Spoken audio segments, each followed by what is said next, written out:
Capítulo 4 – A origem do mal. A origem do mal é um mistério.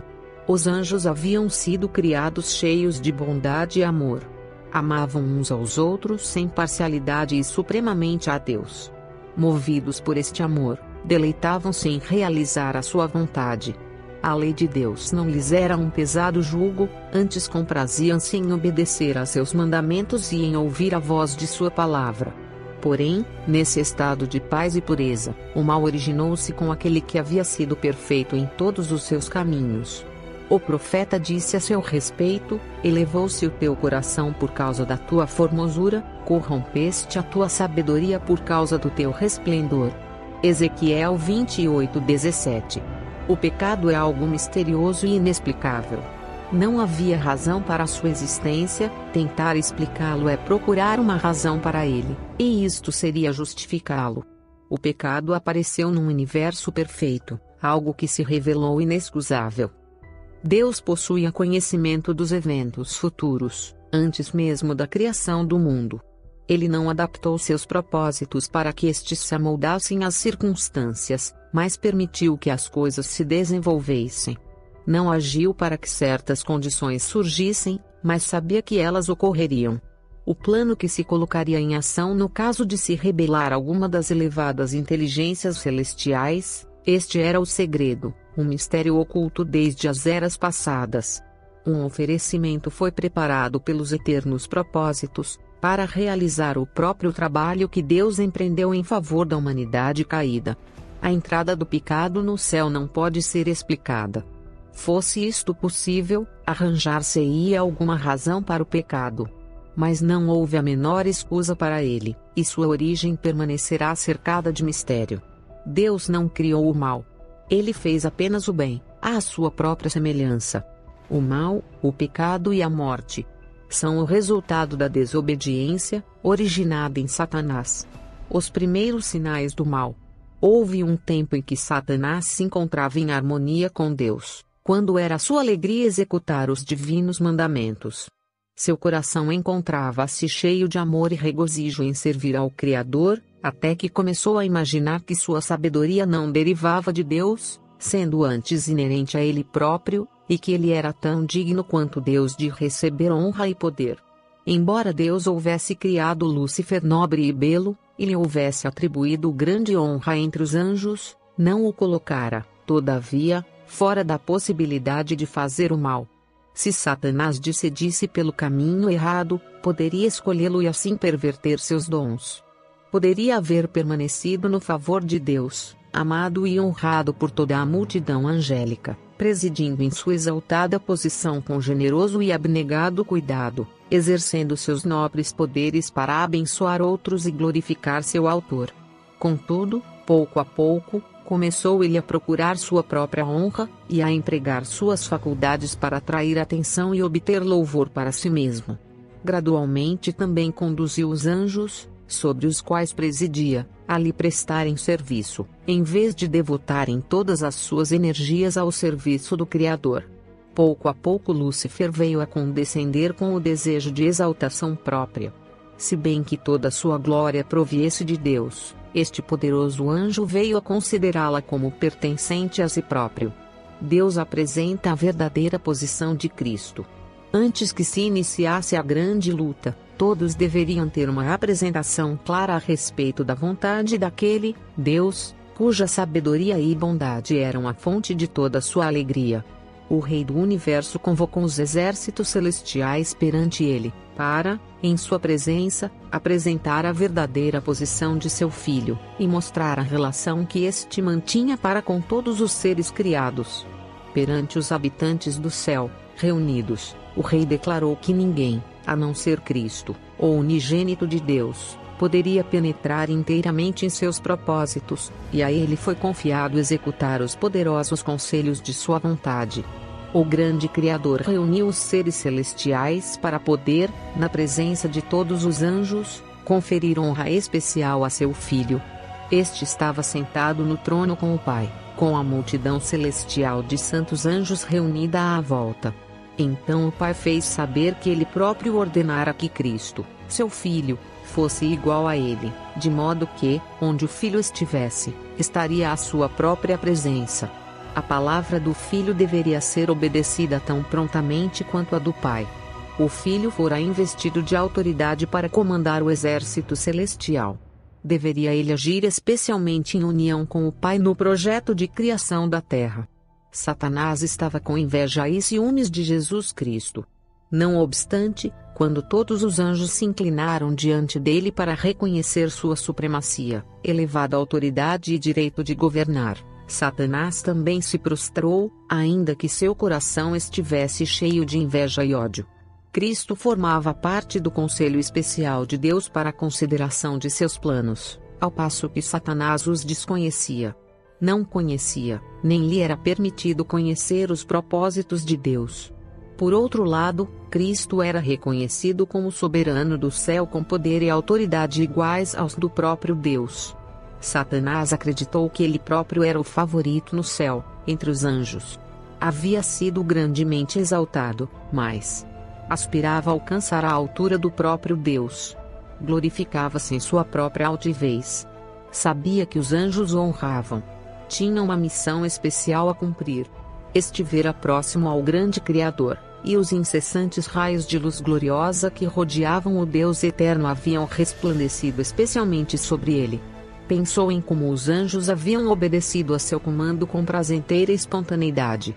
Não eram as suas vestiduras brilhantes e formosas? Por que, então, deveria Cristo ser honrado acima dele? Os anjos alegremente reconheceram a supremacia de Cristo, e, prostrando-se diante dele, extravasaram seu amor e adoração. Lúcifer curvou-se com eles, mas em seu coração havia um conflito estranho, violento. A verdade, a justiça e a lealdade estavam a lutar contra a inveja e o ciúme. A influência dos santos anjos pareceu por algum tempo levá-lo com eles. De novo, porém, achou-se repleto de orgulho por sua própria glória. Voltou-lhe o desejo de supremacia, e uma vez mais condescendeu com a inveja de Cristo. Lúcifer inicia a campanha contra Cristo. Satanás iniciou a obra de rebelião entre os anjos que estavam sob seu comando, procurando difundir entre eles o espírito de descontentamento. Agiu de modo tão ardiloso que muitos dos anjos se comprometeram com ele antes que seus propósitos fossem plenamente conhecidos. Satanás ambicionava as mais elevadas honras que Deus concedera a seu filho. Tornou-se invejoso de Cristo e começou a semear entre os anjos que o honravam como querubim cobridor, o sentimento de que não recebera a honra que sua posição demandava. Mediante sutis insinuações de que Cristo usurpara o lugar que pertencia a ele, Lúcifer lançou as sementes da dúvida na mente de muitos dos anjos. Sua obra de engano foi efetuada com tão grande sigilo que os anjos em posições menos elevadas supuseram que ele era o governante do céu. Os anjos leais e sinceros procuraram reconciliar este anjo poderoso e rebelde com a vontade do Criador. Justificaram o ato de Deus de conferir honra a Jesus Cristo, e com poderosos argumentos tentaram convencer Satanás de que ele próprio não possui agora menor honra do que antes de o Pai proclamar a honra especial conferida ao Filho. Mostraram-lhe claramente que Jesus era o Filho de Deus, existindo com ele antes que os anjos houvessem sido criados, e que sempre estivera à destra de Deus, sem que sua eterna e amorável autoridade jamais tivesse sido questionada, tampouco dera ele qualquer ordem que os seres celestiais não houvessem cumprido alegremente. Argumentaram que o fato de haver Cristo recebido honras especiais por parte do Pai, na presença dos anjos, não diminuía a honra que ele recebera até então. Lúcifer obteve a simpatia de alguns de seus companheiros ao sugerir pensamentos de crítica no tocante ao governo de Deus. A semente daninha foi espalhada de modo sedutor, e depois que ela brotou e desenvolveu raízes na mente de muitos, recolheu ele as ideias por ele mesmo implantadas na mente de outros, e as apresentou diante das mais elevadas ordens de anjos como sendo os pensamentos de outras mentes contra o governo de Deus. Lúcifer havia a princípio dirigido suas tentações de tal maneira que ele próprio não pareceu achar-se comprometido. Os anjos que ele não pôde trazer completamente para o seu lado, acusou-os de indiferença aos interesses dos seres celestiais. Da mesma obra que ele próprio estava a fazer, acusou os anjos fiéis. Consistia sua astúcia em perturbar com argumentos sutis, referentes aos propósitos de Deus. Tudo que era simples ele envolvia em mistério, e por meio de artificiosa perversão lançava dúvida sobre as mais claras declarações de Jeová. E sua elevada posição, tão intimamente ligada com o governo divino, dava maior força às suas representações. O primeiro esforço de Satanás para destruir a lei de Deus, esforço este feito entre os santos habitantes do céu, pareceu por algum tempo ser coroado de êxito. Grande número de anjos foram seduzidos. O governo de Deus incluía não apenas os habitantes do céu, como ainda todos os mundos criados.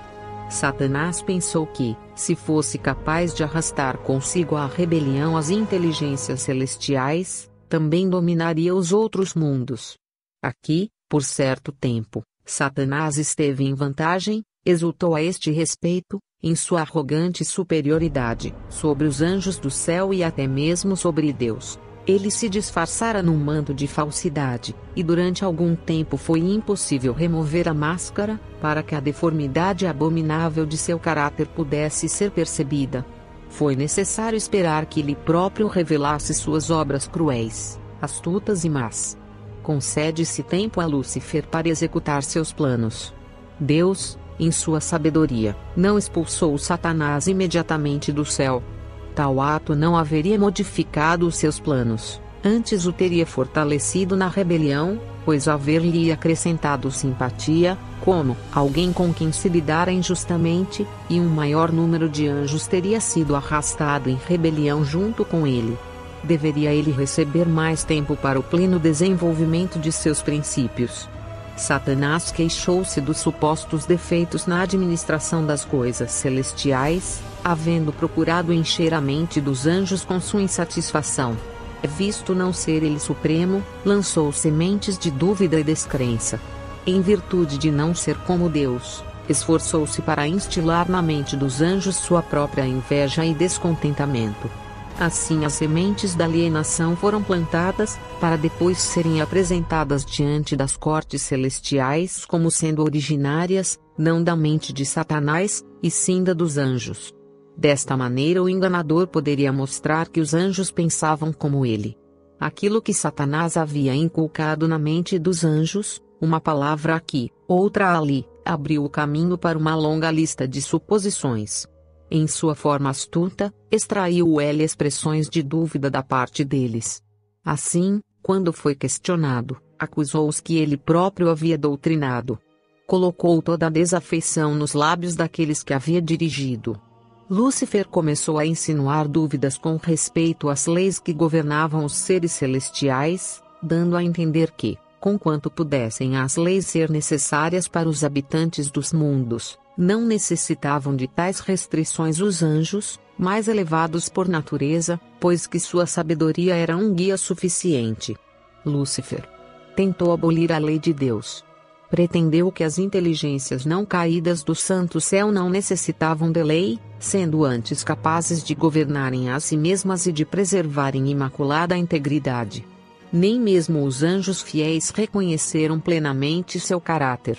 Esta é a razão por que Deus não o destruiu imediatamente. Se o tivesse feito, os santos anjos não teriam percebido o amor e a justiça de Deus. Uma só dúvida quanto à bondade de Deus teria sido como má semente, que produziria o amargo fruto do pecado e da desgraça. Por isto foi poupado o autor do mal, para desenvolver plenamente seu caráter. Os anjos debatem as questões. Enquanto alguns dos anjos se uniam a Satanás em rebelião, outros procuravam dissuadi-lo de seus propósitos e defendiam a honra e sabedoria de Deus em conceder autoridade a seu filho. Contudo, Satanás se perguntava, por que razão teria Cristo recebido poder ilimitado e posto de comando mais elevado que o dele? Satanás recusou-se a ouvir. Apartou-se então dos anjos leais e sinceros, acusando-os de servilismo. Esses anjos, fiéis a Deus, assombraram-se ao ver o êxito de Satanás em promover a rebelião. Ele prometeu-lhes um novo governo, melhor do que aquele que até então haviam conhecido, no qual tudo seria liberdade. Um grande número dos anjos revelou sua disposição em aceitar Satanás como líder e comandante e chefe. Ao perceber ele que suas propostas alcançavam sucesso, gabou-se de que chegaria a ter a seu lado todos os anjos, tornando-se igual ao próprio Deus, e que sua voz de autoridade seria ouvida em comando a todo o exército do céu. Uma vez mais os anjos leais admoestaram Satanás, assegurando-lhe de quais seriam as consequências se persistissem em rebelião, que aquele que criara os anjos poderia, mediante seu poder, subverter toda a autoridade deles e a terrível rebelião. E imaginar que um anjo pudesse resistir à lei de Deus, tão sagrada quanto ele mesmo. Exortaram os rebeldes a fecharem os ouvidos aos enganadores raciocínios de Satanás e aconselharam Satanás e todos os que por ele haviam sido afetados, a ir a Deus confessando seu erro em haverem permitido até mesmo o pensamento de questionar a sua autoridade. Satanás foi astuto em apresentar o seu ponto de vista da questão. Tão logo percebia que determinada posição era vista em seu verdadeiro caráter, trocava por outra. Tal não ocorreu com Deus. Ele podia operar com apenas uma classe de armas, a verdade e a justiça. Satanás podia usar o que Deus não usaria, a mentira e a fraude. A ação subversiva foi tão sutil que não apareceu diante dos seres celestiais do modo como em realidade era. Tal estado de coisas persistiu por longo tempo antes de Satanás ser desmascarado. Deus, em sua grande misericórdia, suportou longamente a Satanás. Este não foi imediatamente degradado de sua posição elevada, quando a princípio condescendeu com o espírito de descontentamento, nem mesmo quando começou a apresentar suas falsas pretensões diante dos anjos fiéis. Muito tempo foi ele conservado no céu. Reiteradas vezes lhe foi oferecido perdão, sob a condição de que se arrependesse e submetesse. O espírito de descontentamento e desafeição nunca antes havia sido conhecido no céu. Era um elemento novo, estranho, misterioso, inexplicável. O próprio Lúcifer não estivera a princípio ciente da natureza verdadeira de seus sentimentos, durante algum tempo receou exprimir a ação e imaginações de sua mente, todavia não as repeliu. Não via para onde se deixava levar. Entretanto, esforços que somente o amor e a sabedoria infinitos poderiam imaginar, foram feitos para convencê-lo de seu erro. Provou-se que sua desafeição era sem causa, e fez-se-lhe ver qual seria o resultado de persistir em revolta. Lúcifer estava convencido de que não tinha razão.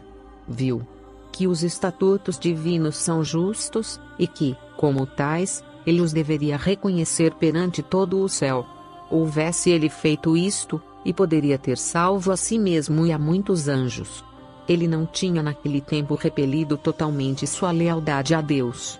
Embora tivesse deixado sua posição como querubim cobridor, se contudo estivesse ele disposto a voltar para Deus, reconhecendo a sabedoria do Criador, e satisfeito por preencher o lugar a ele designado no grande plano de Deus, teria sido reintegrado em suas funções. Chegado era o tempo para uma decisão final. Deveria render-se completamente à soberania divina, ou colocar-se em franca rebelião.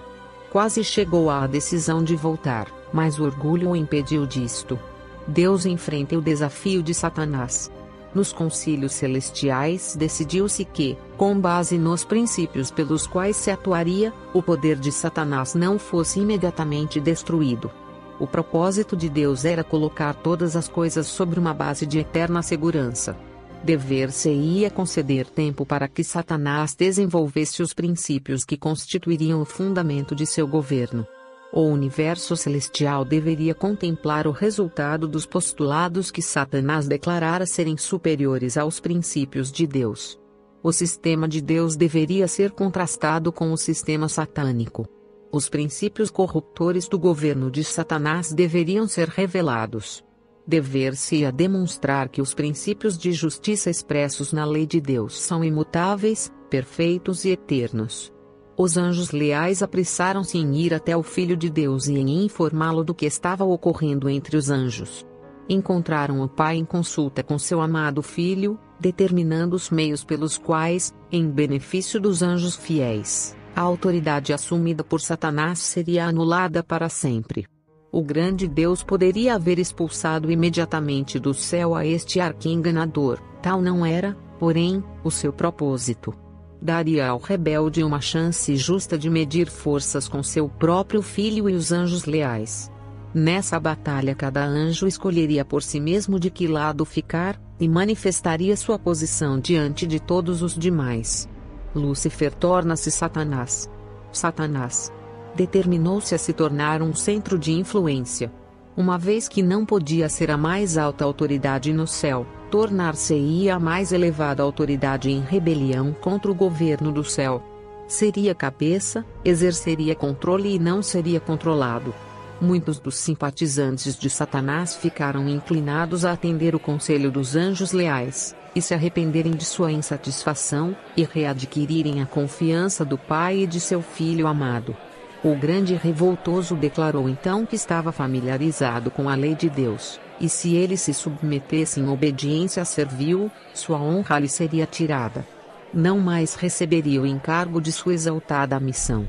Disse-lhes que tanto ele quanto os outros haviam ido longe demais para agora voltar, e que ele suportaria as consequências, que jamais se curvaria diante do Filho de Deus em adoração servil, que Deus não perdoaria, e que agora teriam de assegurar a liberdade deles e obter pela força a posição e a autoridade que não se lhes havia sido concedida voluntariamente. Tanto quanto dizia a respeito ao próprio Satanás, era verdade que ele havia ido agora demasiado longe para que pudesse voltar. Mas não era assim com os que tinham sido iludidos pelos seus enganos. Para estes, os conselhos e rogos dos anjos fiéis abriram uma porta de esperança, e, se houvessem eles atendido à advertência, poderiam ter sido arrancados da cilada de Satanás. Mas ao orgulho, ao amor para com seu chefe, e ao desejo de uma liberdade sem restrições permitiu-se terem o domínio, e as instâncias do amor e misericórdia divinos foram finalmente rejeitadas. Os anjos comparecem diante do Pai. Toda a multidão angélica foi convocada a comparecer diante do Pai, para que cada caso fosse decidido. Satanás manifestou ousadamente sua insatisfação porque a Cristo fora dada a preferência em relação a ele próprio. Ergueu-se orgulhosamente e sustentou que deveria ser igual a Deus, sendo convidado a participar com o Pai em seus propósitos. Deus informou a Satanás que somente ao Filho revelaria seus propósitos secretos, e que requeria de toda a família celestial, inclusive de Satanás, a mais implícita e inquestionável obediência, e que ele se demonstrara indigno de ocupar um lugar no céu. Então Satanás apontou exultantemente a seus simpatizantes, que compreendiam quase metade dos anjos, e exclamou: "Esses estão comigo. Tu os expulsarás também, deixando um grande vazio no céu?" Declarou então que se achava pronto a resistir à autoridade de Cristo, e a defender seu lugar no céu pelo poder. Força contra força. Até ao final da controvérsia no céu, o grande usurpador continuou a justificar-se. Quando foi anunciado que, juntamente com todos os que com ele simpatizavam, deveria ser expulso das habitações de bem-aventurança, o líder rebelde confessou então ousadamente seu desdém pela lei do Criador. Reiterou sua pretensão de que os anjos não necessitam ser dirigidos, mas que deveriam ser deixados a seguir sua própria vontade, que sempre os conduziria corretamente. Denunciou os estatutos divinos como restrição à sua liberdade, declarando ser de seu intento conseguir a abolição da lei, que, livres desta restrição, os seres do céu poderiam entrar em condições de existência mais elevada, mais gloriosa. Concordemente, Satanás e seu exército lançaram a culpa de sua rebelião inteiramente sobre Cristo, declarando que se eles não houvessem sido acusados, não se teriam rebelado. O conhecimento possuído por Satanás e os que com ele caíram, quanto ao caráter de Deus, de sua bondade, misericórdia, sabedoria e excelente glória, tornou imperdoável a culpa dos rebeldes.